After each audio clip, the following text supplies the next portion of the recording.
Eden Koz here with Just Be, and we are about to take a spiritual boom. We are at an unprecedented time in human history where we are transitioning from 3D to 5D within the great spiritual awakening. This video and audio podcast is the place for you to find your truth beyond politics, your sovereignty, your voice. Let's kick up your vibration now. By the way, each episode ends with the Just Be practice to do just that. And as we begin the show, just to know a little bit more about me, I'm a soul realignment specialist, meditation master, and dimensional healer. Learn more, and there's merch also at EdenJustBe.com. Let's get this party started. Awesome. Or we can do some weird ones. Ooh, that is really nice too. All right, you ready? Let's do it. Yeah. Okay, so fun. The weirder the better for me. So. It is so funny, the fact that I do these weird, like before I would have been so docile. Now I don't. Like to express who I am, and I don't care what anyone else thinks. Same here. Yeah. What a great start. Okay, let's officially begin. Eden, Just Be, Spiritual Boom. Welcome 2026. We are in it for good right now in association with the Grassroots Warriors Network. Dr. Herman S. Jr., currently in Georgia, the country, from Chicago. Nomad, nerd. Welcome to the show. Yeah. Thank you so much for having me, Eden. I really appreciate it. I enjoy your very deep spiritual aspect of the show. Thank you. Oh, that is much appreciated. All right, so today we are going to talk about your bluntness, which I love, and to be upfront. And I'm curious with Dr. Herman that some may be uncomfortable with the way you speak. We will see. Yeah, we will see. We're going to talk about metaphysics, holistic vision, interconnectedness, and way more. Before I begin with your bio, I just want to talk again about episode 188, Gold IRA Scams. I was involved in one. So Kevin from Miles Franklin helped me get out of it, and they didn't expect anything in return from me. So if anybody is concerned that they potentially win in one, there are some really big names out there that are not that great. So contact info@milesfranklin.com. Put my name in the subject line. They know me personally. Kevin helped me for 2 months. And silver right now is going through the roof. And we'll see with what's going on in China, what the effect is going to be. I always encourage people to have some silver and gold on hand as well. It's just good stuff. Now, Dr. Herman, let's go. Got my notes right here. Internationally sought after blunt global change agent, doctor of metaphysical psychology and scholar who consults, trains 100,000 entities from Fortune 100 companies, universities, entrepreneurship accelerators, incubators, AI, IT programmers, architects, artists, creatives, and I want to talk to you about this. This is a really neat list. Athletes, compliance officers, doctors, lawyers, MIT engineers, police, wellness experts, and many others across countries and languages in the single commonality of history's greatest thinkers. The holistic ability to see universal foundations and thus forge step change in all landscapes. This ability, Dr. Herman loosely calls holistic vision, and defines it as the ability to see the foundations and interconnectivity of all atmospheres. He is a Harvard University published writer, 12-time author, 10 solo, 2 contributor, whose work is accepted in the U.S. Library of Congress and used in educational settings worldwide. Writer of 50-plus academic, business, and research papers. Expert featured plus 70 times in media worldwide in various languages, including MSN and Yahoo. Awardee of 6 university degrees, 1 doctorate, 2 masters, 2 bachelors, 1 associates. What a bio. What would you say to that? That's the condensed version. Okay, and as we talked about before we started, you've earned this. All right, tell me about that. Well, I'm the definition of a nerd, the epitome of a nerd since I was a kid, and proud of it. And I just always was for school. I mean, I was the weirdo that loved being in school, and I hated the breaks because I'm psychotic for knowledge. And I really mean that. Just study, study, study, get as many degrees and accolades as you can just to better yourself, number one, and then in turn to better the world. Got it. All right. Well, I wanted to ask you, typically my first question is, in terms of your awakening, and I listed as many different things from 3D to 5D, the matrix, that there are a few controlling this country. How did you start to become aware of that? Well, the initial push, the spark, the impetus, whatever you want to call it, would be my origin story, which I've talked a lot about in the media. When I was 8 years old, I was staying at home for some reason, I'm not sure why, and I was on my dad's bed watching TV by myself in my dad's bedroom, and I was watching The Price is Right. And it was the time when the contestants spin the wheel for the Showcase Showdown, and one person won, but they won on one spin. So Bob Barker, for whatever reason, he said, "Hey, come back here and let's see what you would have gotten if you spun again." And immediately, I didn't know anything about psychology or physics or anything like that. And as an 8-year-old, I said, that's just stupid. It wouldn't be the same thing if you spun it now versus if you spun it originally. And because they're different things in the atmosphere. So in chaos theory, it's called SDIC, sensitive dependence on initial conditions. That's just a fancy way of saying all these different changes in the pressure, the weather, the tone of the muscles, the mentality of the person who's doing that spin, the stance that they would take when they spin now versus 5 seconds ago, they will all be different. And all those tiny variables will add up to grander changes in the trajectory. So what someone would have spun now is completely different than what they would have spun X amount of seconds or hours or years earlier. It's the same concept as when you go to sniper school. When you go into sniper school, you move little movements and it moves that bullet in grand ways if you're shooting a target 2 miles away. So all those tiny changes to most people who are uneducated, they'll say, "Oh, shut up, Dr. Herman. It doesn't mean anything. You're just going crazy." No, everything does add up. Yeah. All right, interesting. I'm interested as we're going to talk more because I think you and I do the same thing essentially, yet Right. differently. Yeah. Yeah. Okay.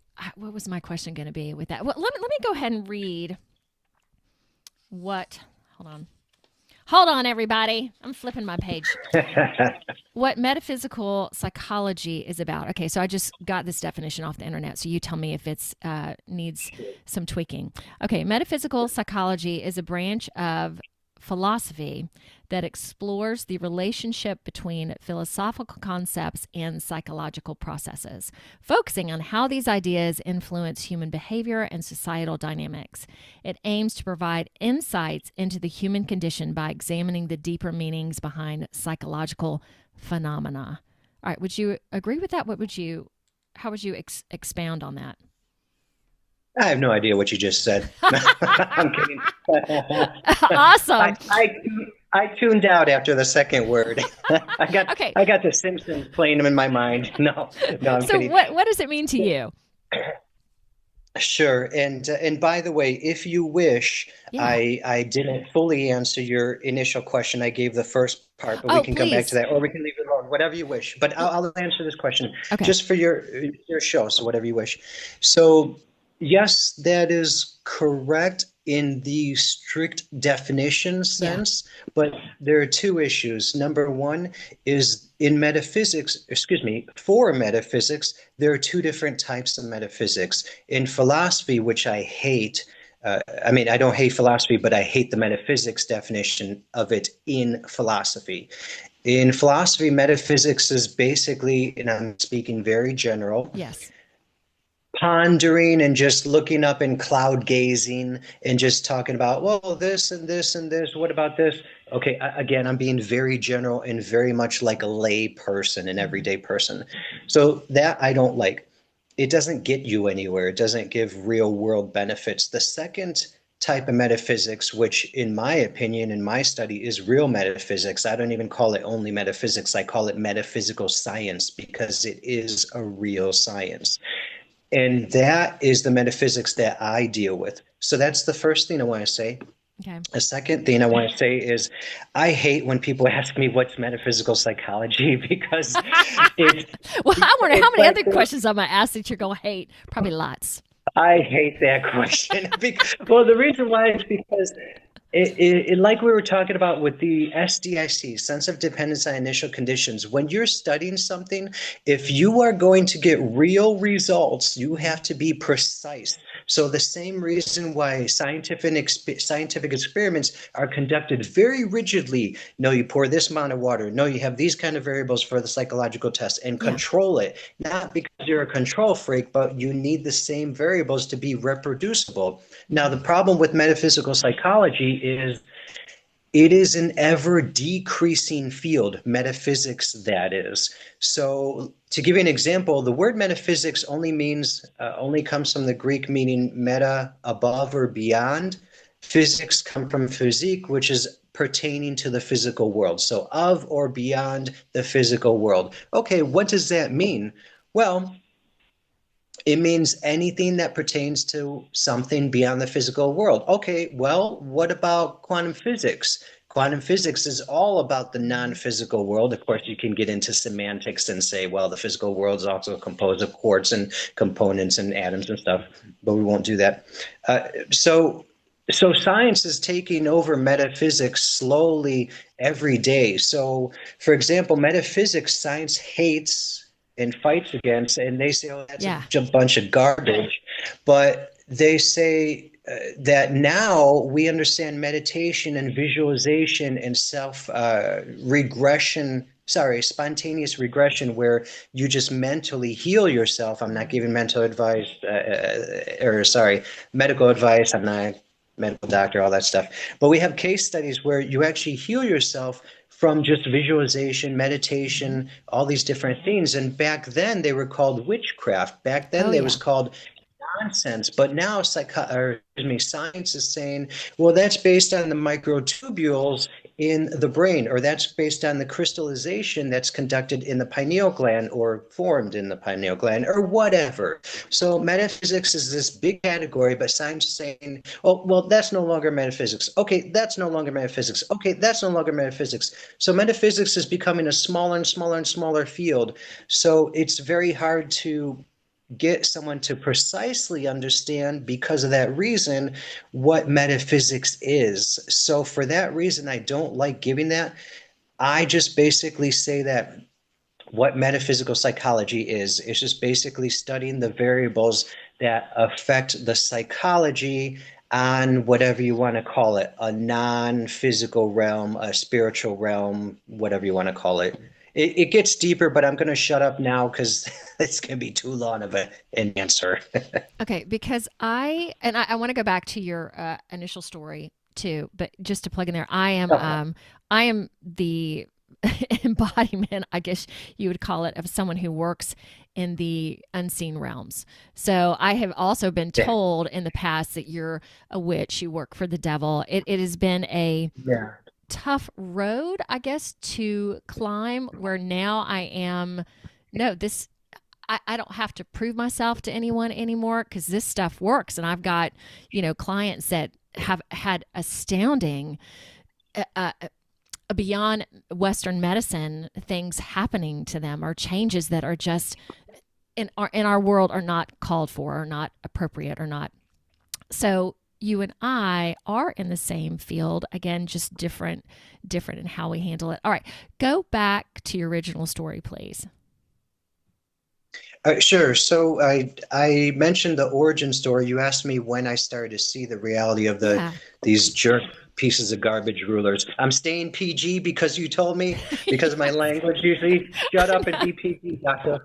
No problem. So yeah, so that's the origin story of how I started to initially see the wrongness of the world at that time when I was 8 years old. After I Yeah. saw The Price is Right, I said, how can the world function this way? That's just so stupid. So I wanted to make the connection, the bridge between these seemingly unrelated things. And I started to see more of, the ruling piece of garbage entities and how they torture and kill people indirectly.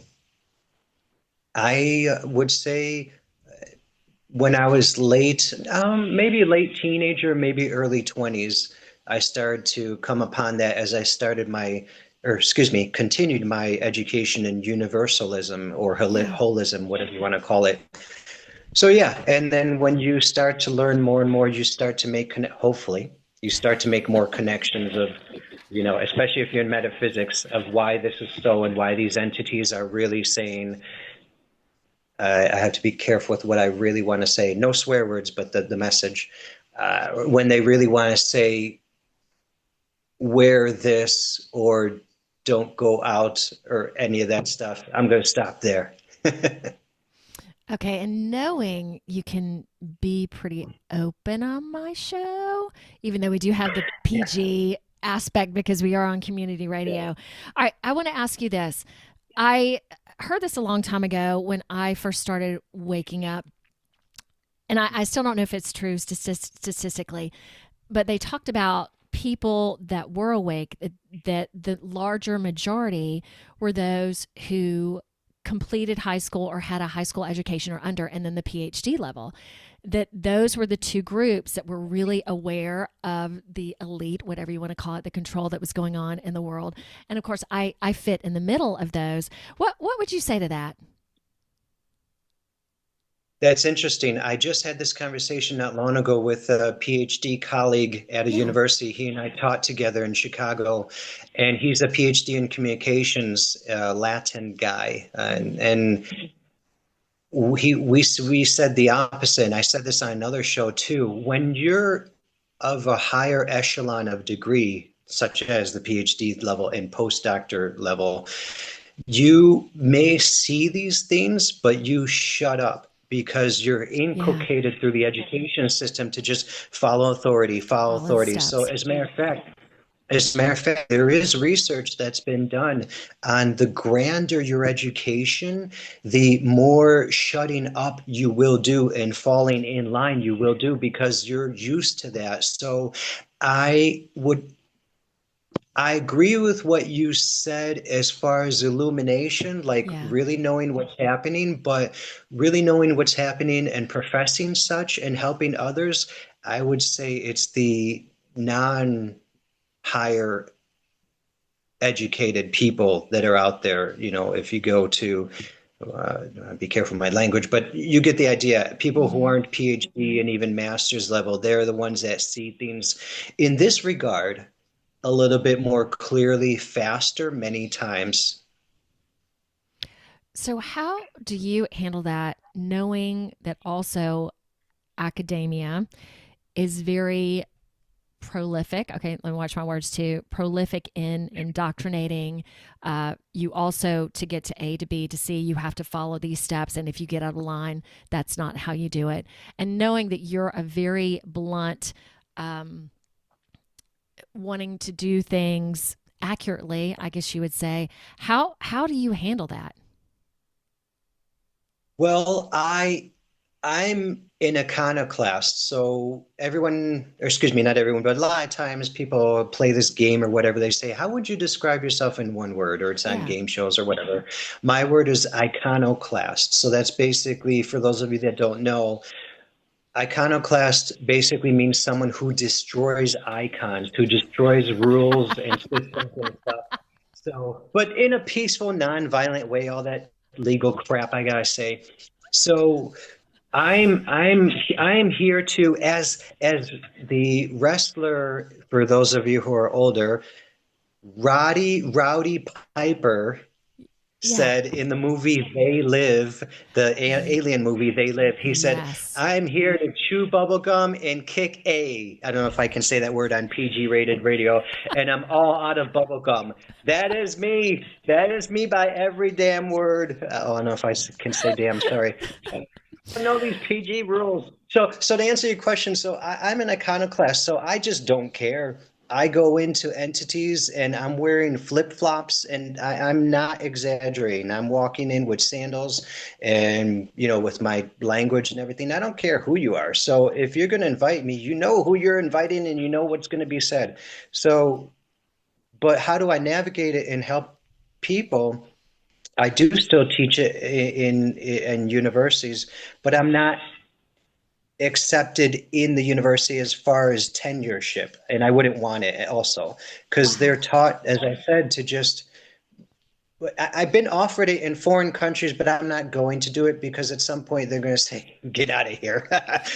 You're embarrassing us." So, but it's because the education system. You have to remember the education system was not designed to educate people. It was designed in a good way originally, but then, forgive me, I think it was Jefferson that went over to Prussia, if I remember correctly, and he saw how the education system was more like a factory. He came back and completely revamped it with the jerks who have all the money in this world and took away real education. So the education system is nothing but a factory. And if Yep. you're too stupid to go through that for 4 years for your bachelor's, 6 years for your master, 8 years for your doctorate, or 10 years for your doctorate, and divorce from that and constantly be your own person, you're going to be influenced and be Yeah.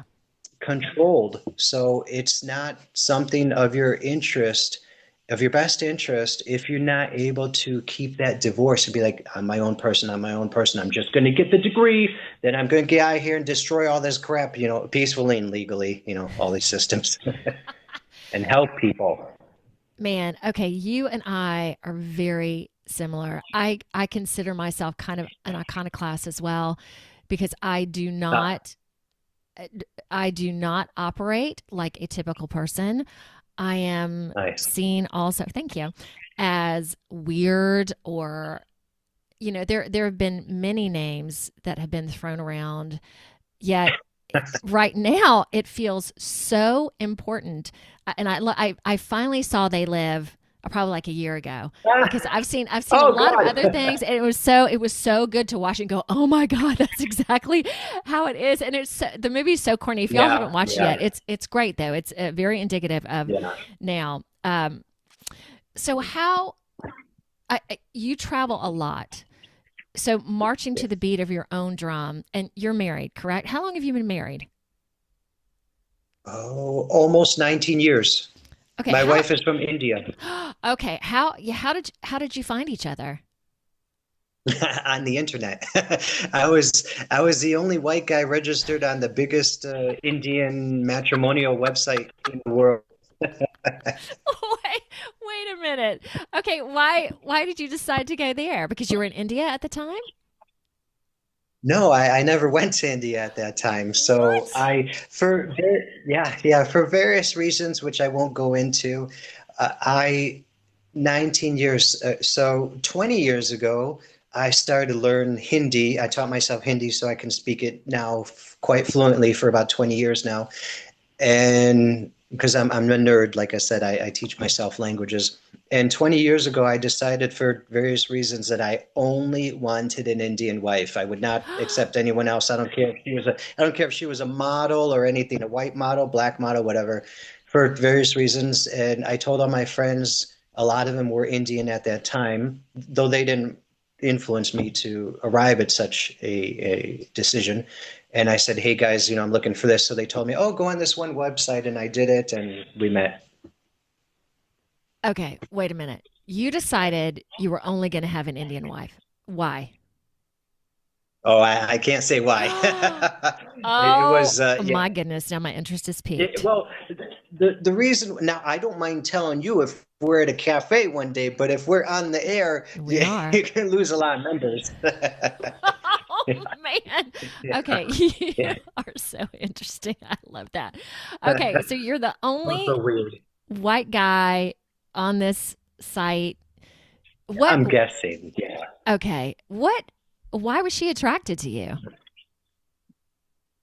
Well, she said that she and I, when we were kids, were similar, though it's funny because we're as as two people can ever possibly be. But when we were kids, we both felt that we were more international than anything else.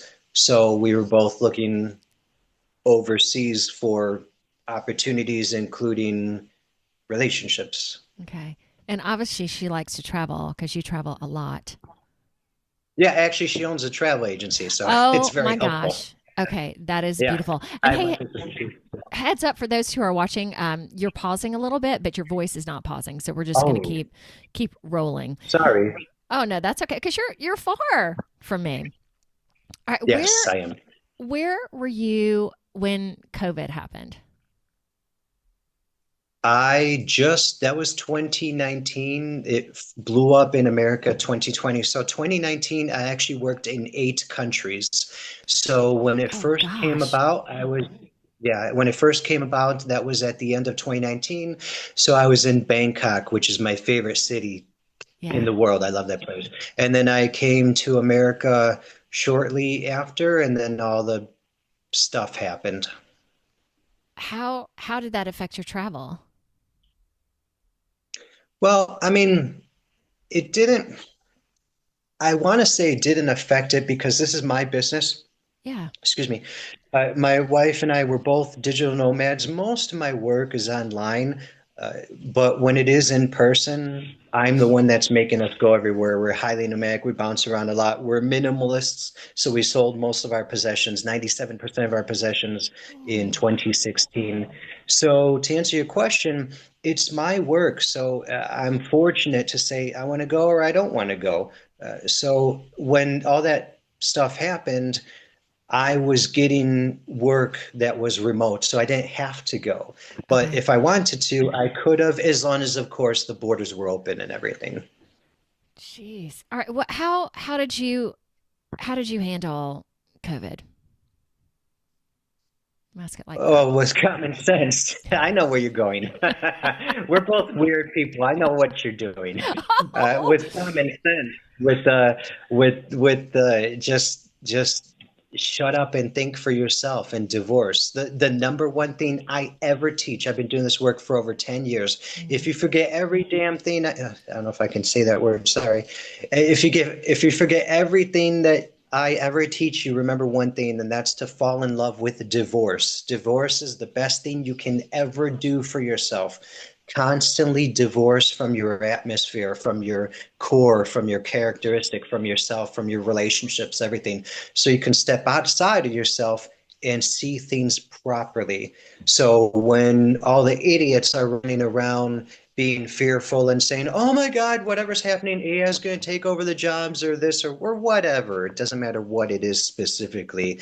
You're the calm one that's divorcing and saying, "Wait a minute, let's let's let's think this stop looking through. at the TV that has yeah, let's stop looking Yeah. at the TV that has red characters, red coloring, red numbers. There's a reason for that psychological because of red primal color, and it primes you psychologically, and you're able to think clearer. It's the same thing as taking a fish out of water. I say this about my work, holistic vision. Before you take the fish out of the water, the fish thinks the water is the entire world. But when Mm, I come in as a universal systems architect, my old title was global change agent. I take that fish out of the water and I show that fish there's an entirely other world outside your damn water. Then I put that fish back in the water. Now that fish is thinking in an entirely different way. So now it's able to ideate, to come up with ideas, mm, solutions, opportunities, relationships, whatever, in ways that the other fish, not that they can't do, that right. they can't even begin to imagine. Mm, That fish is almost an entirely different species. So to answer your question, you just handle things with divorce and calmly and logically think, okay, is this right? Why are they saying this? Who does this benefit in the old, I have to remember the yeah. Latin now, but who benefits? Hmm. Quid, quo, or quid something. I don't know. Sorry. My Latin's not that good. That is completely okay. I have two questions for you, maybe three. I want to go back for a moment. And okay, the two things I want to ask about being a minimalist. Minimalist. I had a woman on the show a while back who does not wear shoes ever. So I was like, Laura, Nice. like not that. even at the airport. She's like, nope. And then she Nice. also offloaded all of her possessions as well because she's like, I don't want to be locked down to anything. How, when y'all did that in 2016, tell me if the date was correct, how did it feel? Was it hard initially? Was it freeing right off the bat? How did you go about it? What and why? So you could travel more easily? No, no. The number one reason was Yeah. so we can not be hoarding consumers. Not that we were Okay. hoarders, but we divorced so we could divorce from the mentality of consumerism. Mm. Not that consuming is bad, but you don't want it to be inculcated where, you have a wall. I have a wall behind me. Oh, we got to get some crap to put up there. Why? Why do you have to fill every part of your house with nonsense that's going to collect dust and you're barely going to look at? So we did that for that reason. Secondarily would be to save money, Yeah. and because we're very frugal, highly frugal people.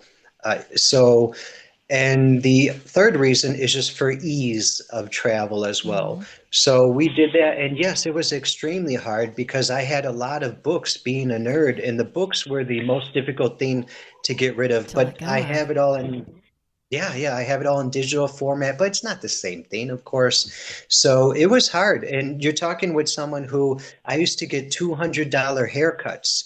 I used to only wear, I love fashion. So I used to only wear Armani, Gucci, all these high-end labels. My umbrella was even Parisian arts thing. So I would wear ascots, not to be an idiot like pompous or anything, but I just love fashion so much. Yeah. Well, I just want to make that clear. So yeah, but I still wear, as you can see with my shirt here, I still wear, fashionable things, I'm going to say.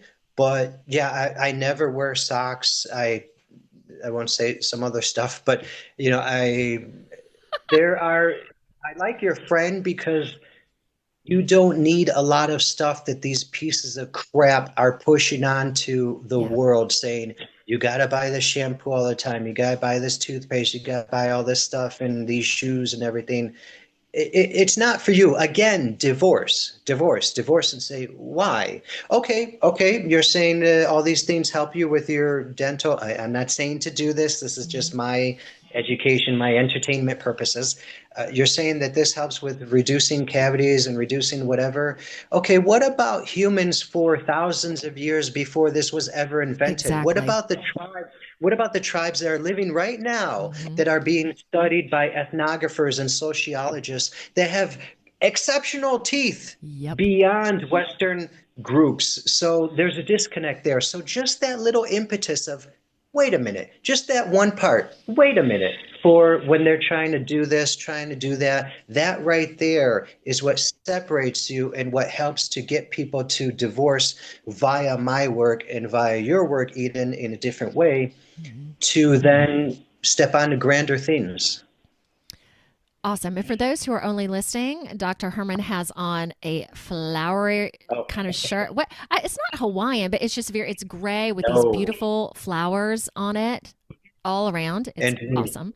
It's awesome. thank you. So when you were getting those $200 haircuts, when you were buying the more expensive clothes and now you're more frugal, was in terms of the mindset, because I'm gonna ask you next, and these may be tied together.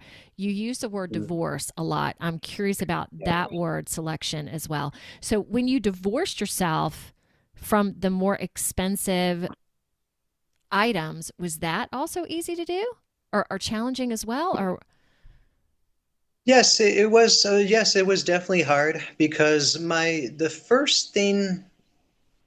No, sorry, not the first thing, but one of my first aspirations as a young person, I was about 14 to 16, I think it was for 2 years. I actually wanted to be a fashion designer. I love fashion wow, and I made my own designs. I have a very weird, eclectic background. You can see everything in my bio. It's yeah, like 13 pages long.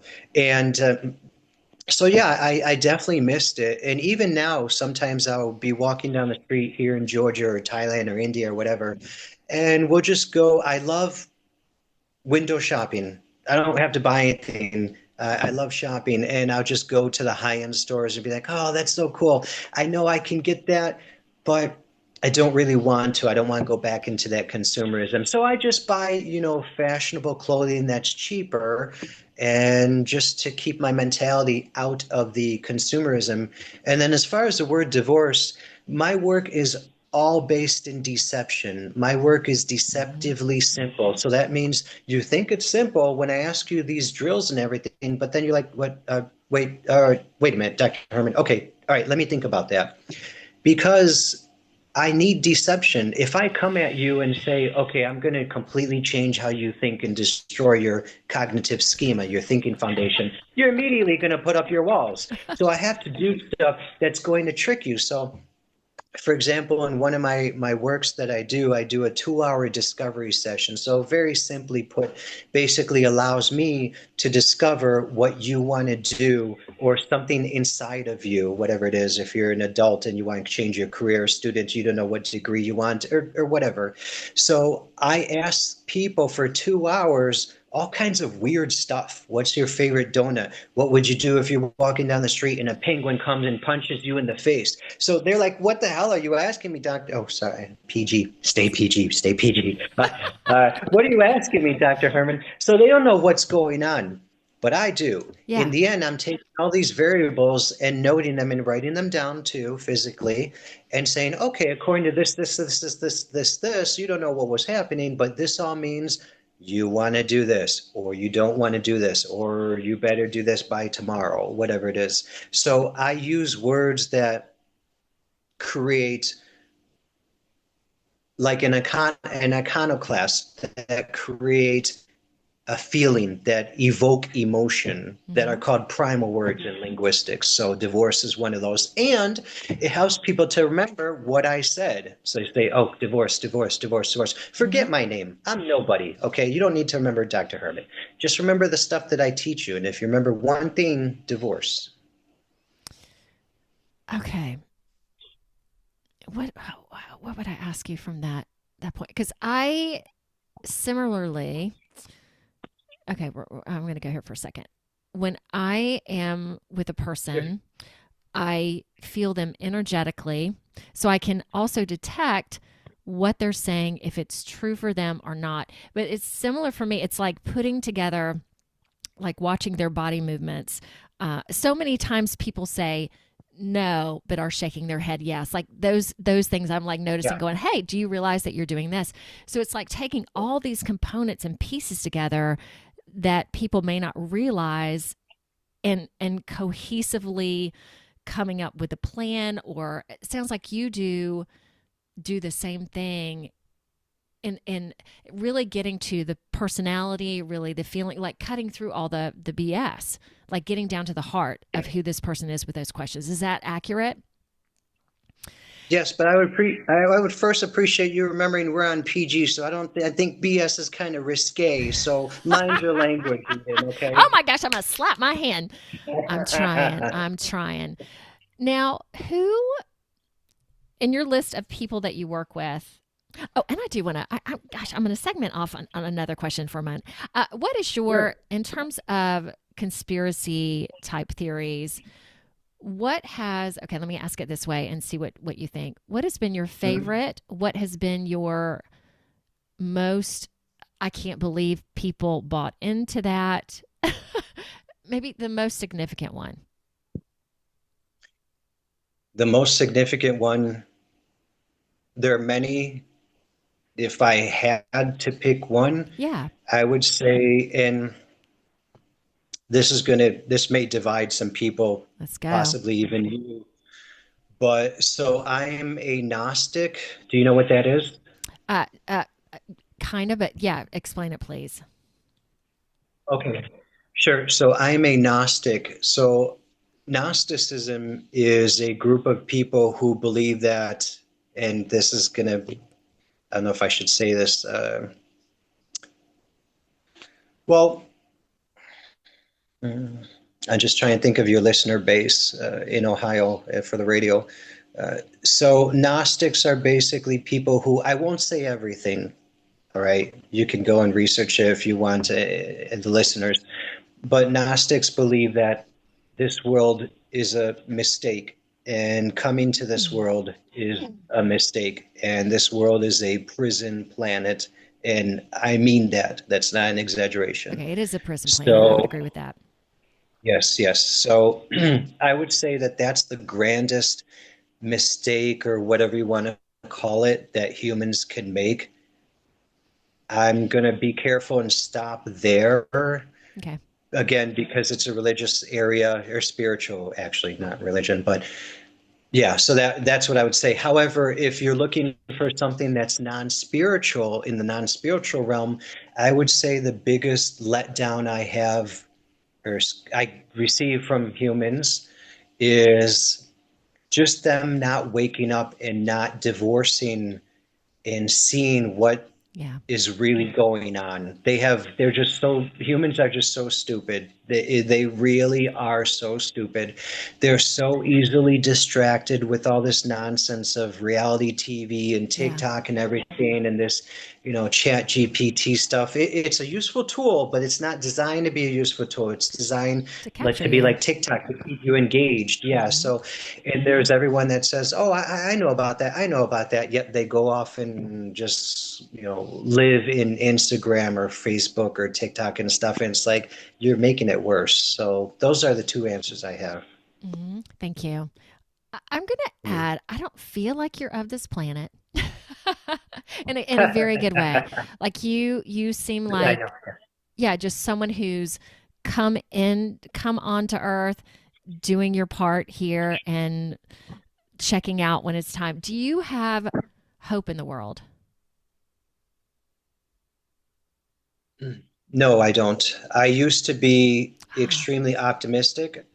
And I'm still optimistic. My optimism is different. It's shifted. yeah. I'm still optimistic in that I constantly hope that I'm wrong.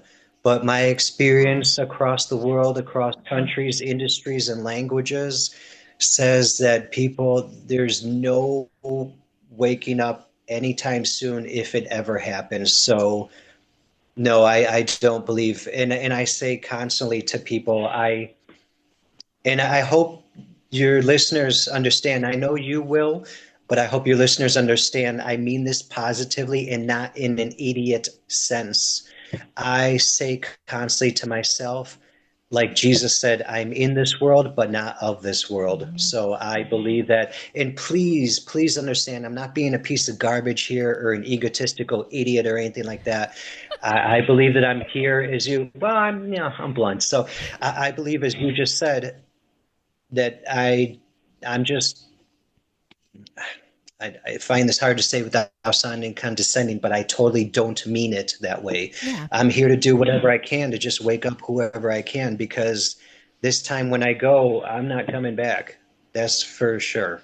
So yeah. Okay, that's an interesting point. Do you feel on a soul level, I don't know if that's the correct language for you too, that you like this is it, you're done? Yes, yes. My Okay. colleagues and I, who are also Gnostics, one of my friends and colleagues is actually one of the most famous Gnostic media personalities on the planet. And he's had me on the show like 7 times. Yeah. And we talk a lot about this. And the non-Gnostic ones, the PhDs who are in academia, we talk about this all the time, that we're just here to do our part and like other, people trying to help people and do what we can. And when we're out of here, that's it. We're sick of this place. Man. All right, well, just to add, my show is about the hope of it all. And I don't even want to use the hope because my belief is that it is happening, that people are waking up, that we are like within the next 10 years it's going to be fabulous. So I hope you hang around Yes. for a little bit to see, because I also believe there's this great split going on, that there are certain Yeah. people who are in that fishbowl, like you described, that are really stuck and actually okay being stuck, and let's call it the hell. And then there are people like you and others that are really looking at the beauty of humanity, the beauty of the world, the beauty of the earth. And I feel that's partly my job right now, is to come to people and go, you can change yourself. You can, it Yeah. can be glorious and it can be good. Yet it is also your responsibility. It is your Right. responsibility. How do you, because the one thing you said on a show, and I loved this because I'm the same way. I only want serious people to come to me. If you want, like I had a client a while back who just wants someone to talk to and just like Yeah. doesn't want to hear, well, if you change this or Yeah. you did this, that is not what I am here to do. I am here to Yeah. help you change and to move. How do you approach that? And then if you get someone that's kind of do you basically right off the bat say, hey, you need to find someone else to do the work? Or how do you handle that? Yes, I recently had an Indian guy do that, and I Mm, clearly knew right away that he just needed a therapist, basically. I wasn't acting as a therapist, I just mean someone to talk with, to vent with. yeah. And as a blunt person, I don't take that crap. So I don't have time for that because I understand that venting with me specifically does help any entity doing such, but I'm not there to do that. I Yeah. need to move in far grander ways, in far grander speeds. So I just tell them right away if I notice anything, look, I can take your money and I'm taking your money for this session, Yeah. not giving it back. But we're it's not going to happen because I don't have time for idiocy. I mean, oh, and I want to clarify, I'm not suicidal because you said if you stay on this planet. I'm like, well, I don't No, want I the don't mean impression it that that way. as soon Right. as we meet up there, I'm going to the Yes. mothership. No, so no, so that answers your question, but I do want to follow up with one quick thing, please. With the previous answer, yeah, I always hope I'm wrong. I help people. I do this stuff, and I'm always like, "Come on, you can do this." I've done it for myself. I have cases of others doing it. There are other people who didn't work with me across history that have done it, but there is hope. As I said, I'm always optimistic, Yeah. but reality, I don't see it happening. And I do see the shift. Everything you said, I agree with completely. However, the thing with me, I don't have time for anything. I have zero patience. So to me, the speed is moving at 1% when I'm like, let's go, move, let's get this done. Yeah. So when you're moving at 1 mile an hour, I want you to go 1,000 miles per hour. So for me, it's moving as slow as hell. So that's why I don't have faith. And I feel you. I think of some of the cognitive dissonance I had when I learned Yeah, some shocking things, and knowing that yeah, more and more of the masses are going to be approached with that, and then knowing too that it has to be on a level that is slow and lets people open yeah, their mind. But yeah, I am with you, and a lot of my clients who are awake, the same thing. It's like, oh my gosh, how much longer is this going to be? How yeah. and then I realize there are a lot of things still within me that need to be cleared out. Of course. Yeah, So being patient with me myself. too. Yeah, it is. It is a challenging time. It is a beautiful time. Yeah, yeah. It's all of that. I this one paper on your website that says how to start thinking like history's greatest thinkers in 5 days. Yes. A game changer in life and work. Yeah. Can you talk a little bit about that? Yes. So notice it says how to start thinking, not that you will be history's greatest thinker in 5 days. It's just 12 easy payments of 99.99. You can be the history's greatest thinker. I promise Is you that that. it? All right. Yeah. So no, my work, as you said, so I'm a universal systems architect. I recently changed from a global change agent title to a universal systems architect in the last few days, actually, because Okay. it's more understood by people. So my holistic vision, you said correctly, the ability to see the interconnectivity and foundations of all atmospheres. So what that does is that is the single commonality that history's greatest thinkers have ever had. When you ask this question to people, who are three of the history's greatest thinkers across space and time? That's one of my first questions I ever ask anyone in my program Mm-hmm. or my sessions. Mm. And they tell me three, I don't care who they are. They tell me why, that I do care about. And Yeah. if you ask people that, you'll notice that there's is a very small pool of people across history. It's a lot, but compared to all people who have ever lived across space and time, it's a very small pool. Gandhi, Jesus, Socrates, Plato, Aristotle, Yeah. Einstein, Newton, all these names, Da Vinci. So it doesn't matter if the person was an expert in one field or multiple fields like Leonardo da Vinci and such, and Galileo.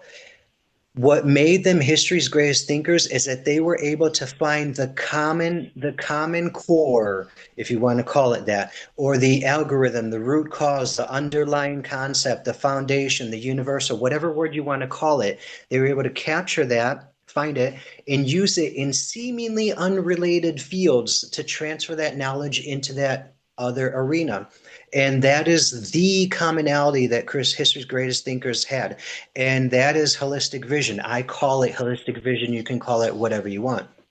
So when you have this holistic vision, the ability to see through all nonsense very quickly and come up with the core of everything, of relationships, of yourself, and applied in all these arenas, you're able to very quickly think on levels that most humans that ever touch this planet can never do. And unfortunately, that is not an exaggeration. I mean that. So I'm doing this work and I'm teaching people for sometimes even one session. There's some case studies on my website of a Thai secretary, to give one example, where I gave her one session and it was done remotely while I was in America and she was in Thailand.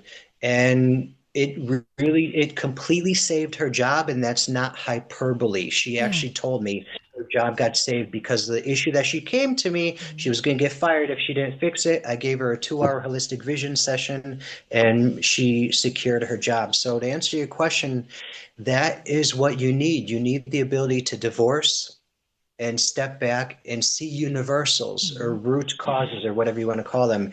And if you do that in as little as one session or even better, 5 days, you will guaranteed start to think like history's greatest thinkers. Nice. And I just, for the watchers and the listeners, I suddenly started thinking about who would I say the three greatest thinkers, feelers in this world would be. So yeah, I would love for people to post who theirs would who would they would think, because I also feel like if I gave you mine, that would tell you so much about me as well. Yeah. Like who you would pick or who you would choose. I'm gonna pontificate that for a while. How is it? Okay, all right. So I'm gonna use me as an example for a moment. Mm. It is like in my personal life, I very rarely engage with the masses, let's call it, because I no longer can have just idle conversation. I don't get into sports. I don't get into reality TV. I don't, music to me is just all of it's kind of it's not real. It's influential. So that's one of the reasons I love doing the show is I get to talk to people all over the world who are open-minded, who are like-minded. And it's so precious to me because I'm not going to be here in Ohio that much longer. I don't think either, because parts of it are just so, and not to down Ohio, but pieces are average. It's really hard to find others who are on a certain level. How do you go throughout life? How do you live? You said it. Unfortunately, you said the same thing that I would say. And when you start to, and again, I don't say this, Eden and I both don't say this as, egotistical Yeah, we're better idiots. than you. Right. Yeah, we are better. I have 6 degrees. We are better than you. But no, kidding. We're kidding, of course. Yeah. So no, we're not saying that to be egotistical idiots. However, when you start becoming more educated, and I want to say the word illuminated, and I mean that not in an egotistical way, but in a matter of fact way, when you start to get more advanced and seeing how things really are, that divorce will come whether you like it or not. I've Yeah. said so many times, especially to university students, man. I trained over 100,000 people across the world. And I said this so many damn times. When you start to develop this holistic vision, or whatever you want to call it, a grander awakening, you will start pulling back and divorcing from the people, not because you want to be an idiot or you want to cut off ties or anything, or you care less about your family or anything. It's just that you're going to be vibrating at two different things, and Yeah. the vibration between humans is not hippie garbage. Yeah. It is real Exactly. mainstream scientific facts. So when you're vibrating this way and you change your vibration, your trajectory, your roadmap, your future is going to change. That means entities around you are going to go with you when they're on your same frequency, and others will start to fall off. And there's a beautiful YouTube, I wish I remembered the name of the video, but when my wife and I worked in Kuala Lumpur, Malaysia last Hmm. year, we listened to a video and it said everything you and I just said. It said the title was something like, it was an animated video with only narration, something like why history's greatest thinkers or geniuses or advanced people are lonely, something like that. And it was Yeah. so beautifully sad in a true way. It said everything that we're saying. When you're going to start divorcing from TV and Yeah. this nonsensical music and stuff like that, and it is what it is. And when you advance, you will start detaching from that, divorcing. Hmm. And it is like you said, in this prison, you start to step outside of the prison and you see the prison, and then you decide, I don't want to Yeah. be in that, so I'm going to start acting different. And then people look at you and go, what are you doing? Why are you doing that? And you're like, Yeah. because this feels better. This feels, I'm not going to be locked into these constraints anymore. And it, to your point, Yeah. it is so freeing and so beautiful. But right now, it is very isolating, which I feel is going to change. So I really appreciate you being isolated like me. I like Yeah. sharing that with you. Thank I you. like Thank not you. being isolated. Okay, and I Yeah. know Yeah. I want to ask you, knowing that you travel a lot for work, it sounds like you also take, let's talk about your work. You take individuals that come to you, you go to universities, you go to businesses, kind of like anyone who needs you. That's who Yes. you cater to. Okay, so Yes. Any entity. Yeah. okay, and why do you use the word entity? That's another. Is that like divorce? Another one that just kind of captures you? Correct. Correct. I was just on a show with this one idiot. This host was a complete moron, and he says to me in the middle of the show, he Okay, says to wait a me, minute. Doug, Are you gonna say that what? about me when we're done? Absolutely. No, not at all. No, I'm a blunt person, so I let him know. I don't play games, man. I'm old. I don't have time for idiocy and nonsense. If you're an idiot, I'm going to tell you. And please, it goes both ways. If I'm ever an idiot, or if if I hurt someone's feelings, I want them to tell me so I can change at least when I'm engaging with that entity. So to answer your question, yeah, I use that word for that purpose, like you said, Mhm. but he was a real idiot. He didn't understand the word entity. So he's like, why do you use the word entity when you refer to your clients? And I said, well, it's because of this, this, and this. And he's like, okay, but he meant that it means ghost, only means ghost. And I'm like, oh my, you just revealed your idiocy to your entire platform. You think the word entity only means the word ghost. No, it means a general conscious living energy, or whatever you want to call it. Entity is a cat, it's a dog, it's a It's goldfish, it's a everything. person. Yeah, yeah, everything that has agency. So yeah, I teach contractors that work with the FBI, CIA, DARPA, and all that stuff. So my range of people are Yeah, all over the place, because my work is based in universalism, yeah. universal systems. So it doesn't matter if you're Oprah or a babysitter or a single mother, single father. It all works the same. So nice. So nice. Now, I would like to move into the practice, and I think it's interesting because you're going to do cycle. Okay, I have it written down. I want to make sure I got it right. psychological tarot.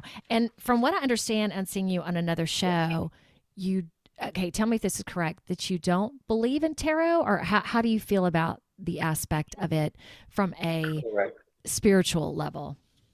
Just be practice. Correct. And please understand, I don't believe in tarot as a divinatory or prophetic tool, not to insult anyone. That's just my belief. However, I'm always open to new information. So I still say, maybe I'm wrong. Maybe it is divinatory or prophetic. So I'm always open to being wrong. And that is extraordinarily That's important nice. until you die. You should Mm-hmm. always be of that mindset. So to answer your question, I'm very adamant to make sure that people understand I don't believe in it. So when I break out the tarot in front of police or lawyers, I'm like, wait a minute, wait, don't run away, get back in here, close the door, sit down. The doctor's not an idiot. So I use it strictly as a non-clinical psychological tool. And in my research and my expertise, it is the best psychological tool in existence. It is fun, artistic, and engaging. Okay, let's do it. So there are many things you can use. I use my favorite tarot is the Patrick Valenza Deviant Moon Tarot. Mm. I've been looking at tarot for over 30 years, and this is the most beautiful tarot I've ever come across, in my opinion, for my preferences, Yeah. because it is of two styles. It is Picasso-esque and Ooh. Dali surrealist. So Ooh, nice. cubist and surrealist. So yeah, the tarot is really beautiful. It's got all kinds of different, imagery and that are just so weird, like me, very weird. Oh, yeah. So So every card that you've shown me is very different. yes, yes. So Okay, nice. this is PG. I don't know if I can show that. Sorry, you may have to blur that. That's not me. That's the artist. So okay. So there are many tools you can do with this. Like anything with a tool, you can use it in many ways. You can use a fork to kill someone or to cook or to garden or whatever.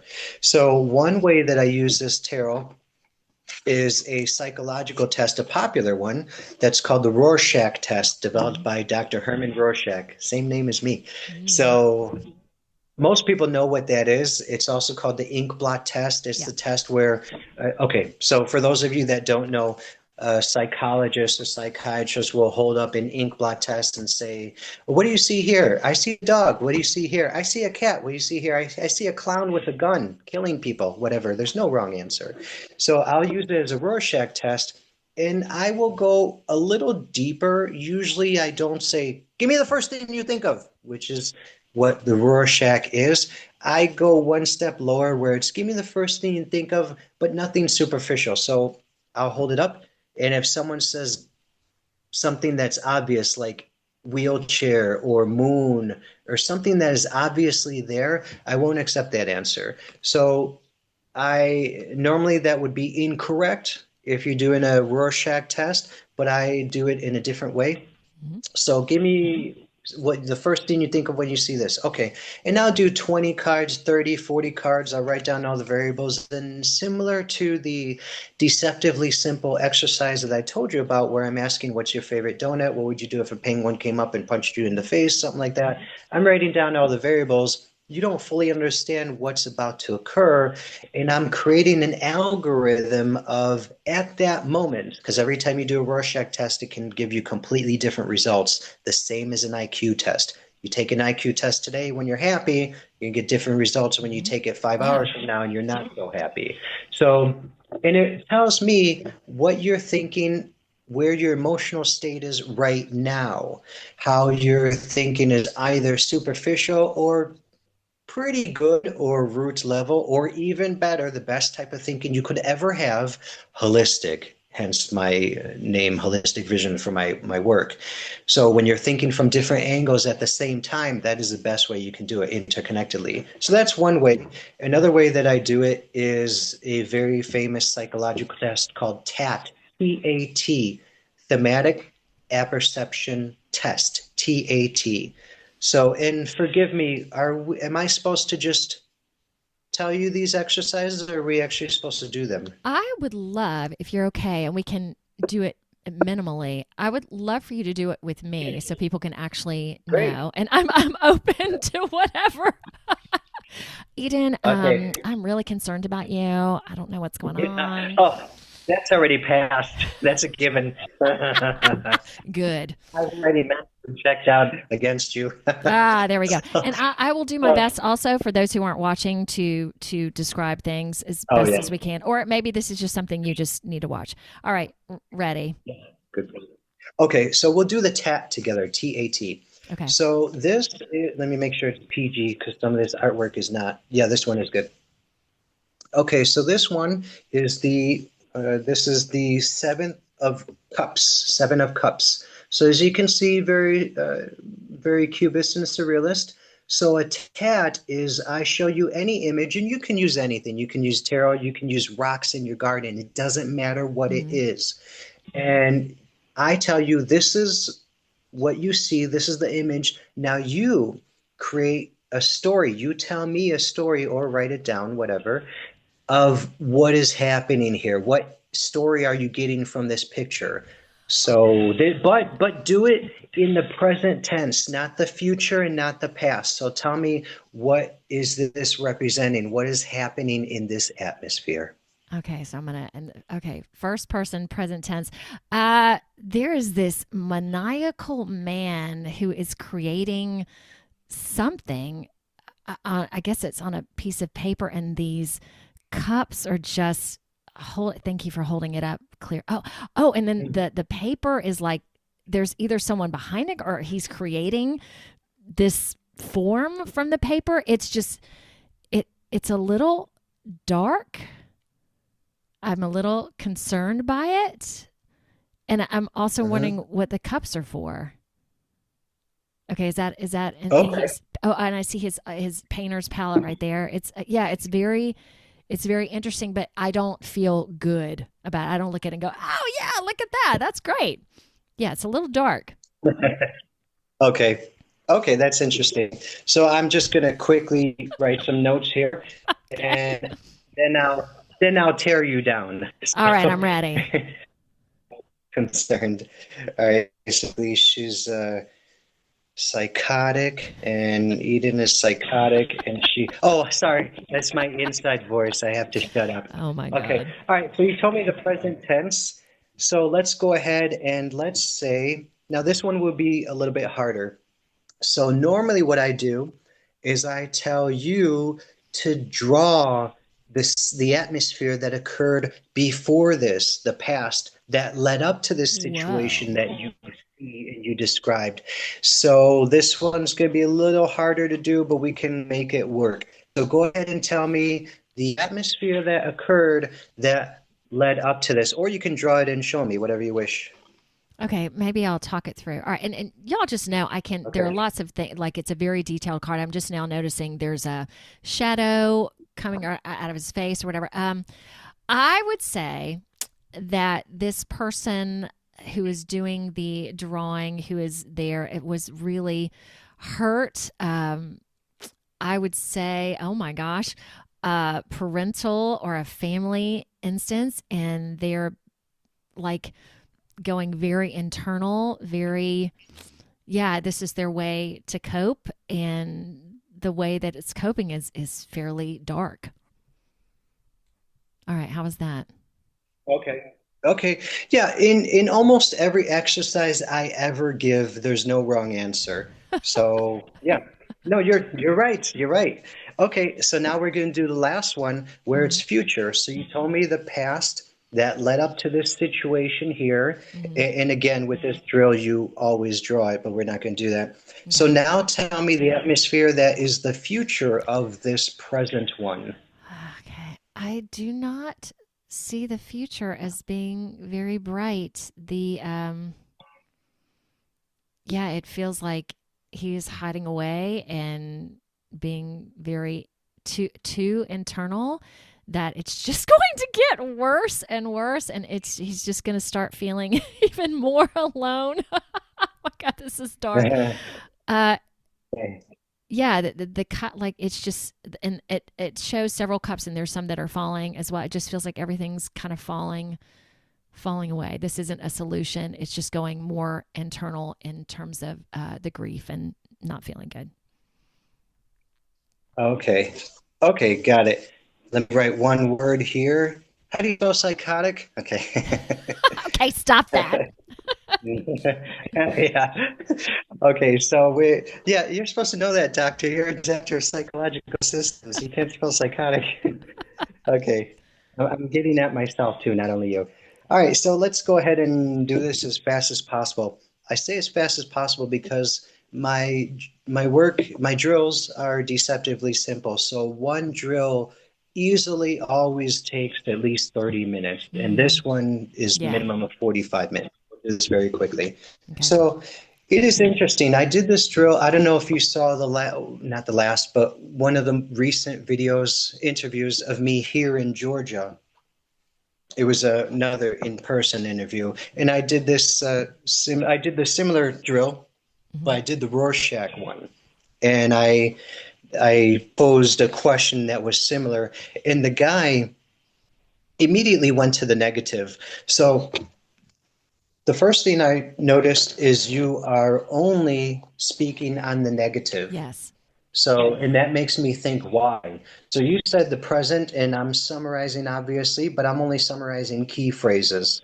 So you said the present, it's dark, it's very concerning. You're scared of why those cups are there, what's their purpose. And you said the past atmosphere that led up to this current atmosphere described by the tarot is that he's hurt. The guy is hurt, like a parent coping with darkness. And I don't know if you meant the parent, he is coping with darkness, or the parent did something and he then is coping with darkness as the child.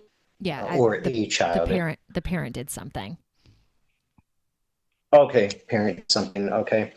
All right. So, but regardless, whichever one it was, that's what you said. And then the last thing is the future. It's not bright. He's hiding. Something is too internal, and it will get worse and worse. Yes. Some cups are falling down, falling away. So goodness will also continue falling away. And that is extremely interesting to someone like me. So one of the things that I get paid for is a multi-million-dollar company or multi-billion-dollar company will hire me to go into interviews and say, okay, fire this person or hire this person or whatever. So you would be fired. We wouldn't even give you directions to the employment agency to get you to possibly take the next test. So okay, interesting. We would have armed guards. No. Again, there's almost never a right or wrong answer. Yeah. It's just an answer. However, what I do notice is all of your wording immediately went to negative. Yes, so there's nothing of hope. There's nothing of a different perspective. There's nothing of, okay, maybe this is not my typical milieu, my typical forte, my typical attraction this card portrays. However, let me look at it differently. Let me divorce from myself and see if there's something else I'm missing. You immediately were drowning in negativity. So let me give you a more specific example, then I'll summarize. If I see a card like that, or if someone else sees a card like that, that is of a different mindset, let's say me, okay, because I'm more holistic with my work. So I would say, even if I don't like the card, I would say, okay, this is interesting, even if I hate the artwork. This is interesting. It could be, and you'll hear me a lot of times say it could be this way or this way. That's my impression. So it could be that the person is working on a piece of art. They are highly intuitive, highly artistic, highly unorthodox, as you can tell in the face here. It's typically unorthodox from a human face, not from the other faces in the tarot, of course.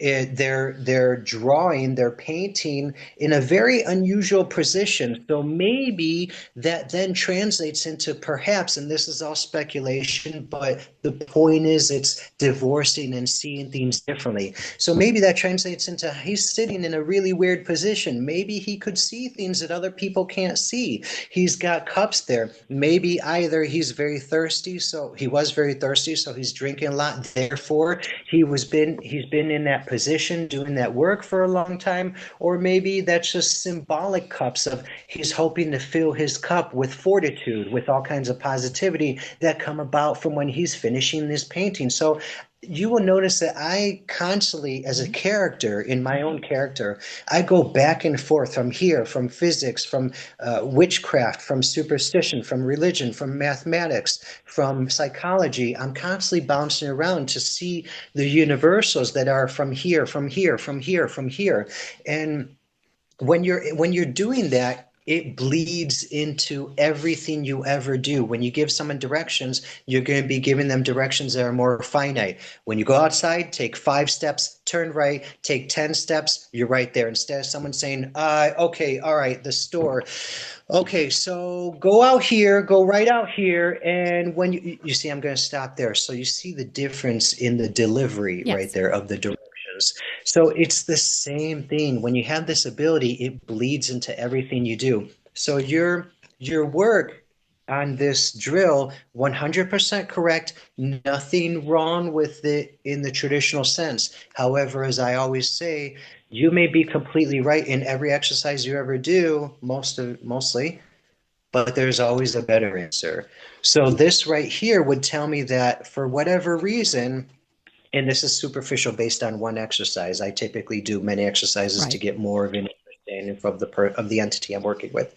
So right now, it tells me when I'm hired by the multi-billion-dollar company, and you're being interviewed not by me, but I'm watching it, or I'm interviewing you, whatever. And I'm saying, okay, I don't know if we want to hire this person because she's probably going to speak from one angle. Well, I don't mean this bad for you, Eden. I'm just saying for I get it. A generality. Please, it's not you, Eden. You understand. I don't have to say that. Completely understand. So anyone who's like this, it's good. And you may be an exceptional project manager or whatever position you're going for. However, when you deal with holistic vision or the realm that I work with, when I train contractors for CIA, DARPA, or FBI or military or whatever, you're talking an entirely different game. You're talking entirely different atmosphere. Right now, you're not talking about really, really good. To me, as I've said for years, if you're really, really good, you are a waste of time. You want to be the best in history in your arena. If you're a spiritual broadcaster, you want to be the best spiritual broadcaster in history to the best of your ability. So that means it's a system of perfection, just like religion, just like Six Sigma in business systems and manufacturing systems and leadership systems, Six Sigma. You're never going to get there. However, you always want to strive to do that. And these tests with the psychological tarot, the TAT, the Rorschach test, these are exceptional ways to divorce from yourself, to gauge very quickly prejudices, biases, lockedness, calcification of your system, of your thinking, of your cognitive schema. So you could then be better, break that down and build them into new ways. Awesome. And it's so interesting because I'm a very positive person, yet in that instance, and I know if we did several others, I connected to the intuition behind it and the feeling behind it.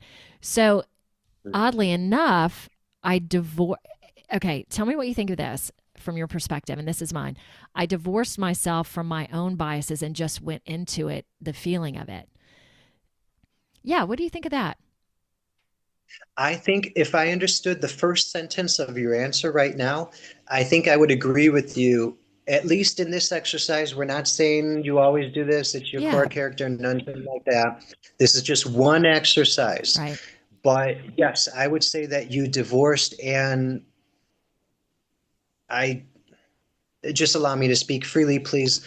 Divorced and retrograded in this instance to the typical, very dark sort of kind of artwork. and kind of divorced from the I am a positive person. Well, you're positive. You just gave the most bleak answer I have ever received in over 10 years of teaching all kinds of people, which is actually true. You have given the most bleak. But I've seen your shows. I told you before we aired here, Yeah. I watched 2 of your shows, and you are a very positive person. So I wouldn't expect that, So but that's okay. That's all that means. That doesn't mean anything negative about Eden whatsoever I'm not to all you concerned. audience listeners. Yeah. Or if you think it does, take it in. And write into P.O. Box Eden Koz Eden at Koz. 123 Let's do it. California Street. Yeah. But all it means is that in certain areas, people, Eden or other people, they retrograde and they go back to what they're used to, what they're inculcated as a child. Yes. And you really have to not only divorce from that, but as I say all the time, to habituate the divorce. You have to make sure the divorce is first instinct of your abilities. Now, of course, no one's going to be perfect. I've been doing this work for over 30 years, professionally for over 10. And I'm not perfect, but the point is, you keep the tools. You do the 5-day classes, you do the psychological tarot, you do the sessions, whatever, to always keep on guard. So when these idiots, these pieces of crap that are ruling the world and killing families and taking your money away from you because they hate you more than you can possibly imagine, and I really mean that. That's when true. they're doing all this idiocy, you can see right through it because you're habituating divorce. You're saying, wait a minute, that doesn't make sense. And you're not going into the, I don't like cliches, but the sheeple, just so people understand. Yeah. And you know what? I'll end with this. And I want to put your website out there. We'll talk about that in a moment. I have seen the darkness with my own eyes. Yeah, it is. And to your point, there is so much evil out there right now. Yet I also believe that my goal, and that's really interesting with the card that you showed, was to know that it is within, I believe it's within us as well. Like none of this, the interconnectivity, none of it is separate. And once we love it and open our hearts, because I feel this is all about love, that's when we really are going to hit the tipping point. I really enjoyed that exercise. I loved that I just came into it just dark as all get out. I think that's pretty funny. All right, your website, tell it. And I've got it here and I'll display it. Sure. The website, there are 2 URLs that go to it, is Dr. Herman, DrHermansjr.com. And it's actually pronounced Dr. Herman SJR. That's just my brand name. And there's also the longer one, which is drhermansjr.card with 2 R's, CARD.co. But you don't have to remember any of that. You just type in Dr. Herman SJR, my brand name, into any search engine. Everything comes up about me. I'm all over the internet. Nice.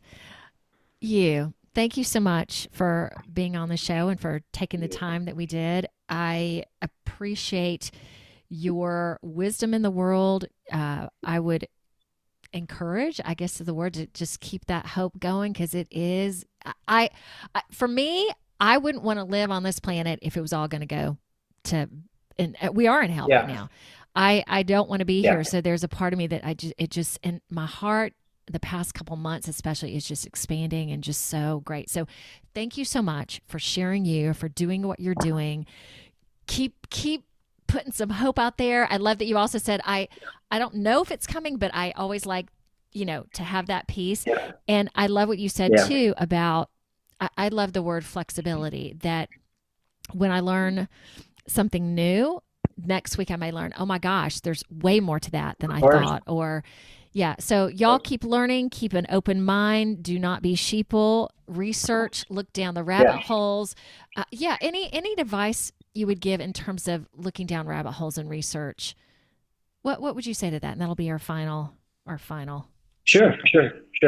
I would say the same thing. One word: divorce. Because when you go down that rabbit hole, you absolutely will come across some what you think is initially very weird and or very wrong things. However, that's the fool's reaction.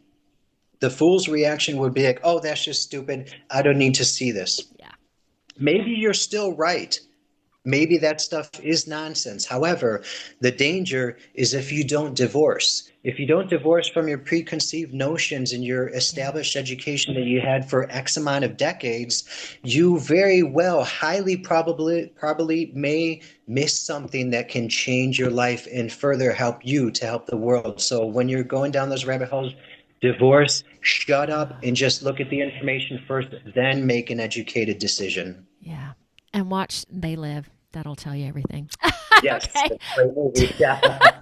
Dr. Herman, thank you so much.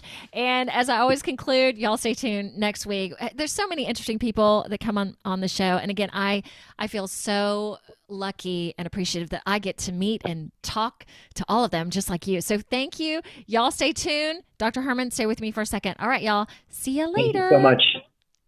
Thank you. Y'all, find me on Facebook, Instagram, LinkedIn, Truth Social, as well as Rumble, BitChute, YouTube, plus a plethora of other audio directories like Apple Podcasts and Spotify. So like, subscribe, do it all. See ya.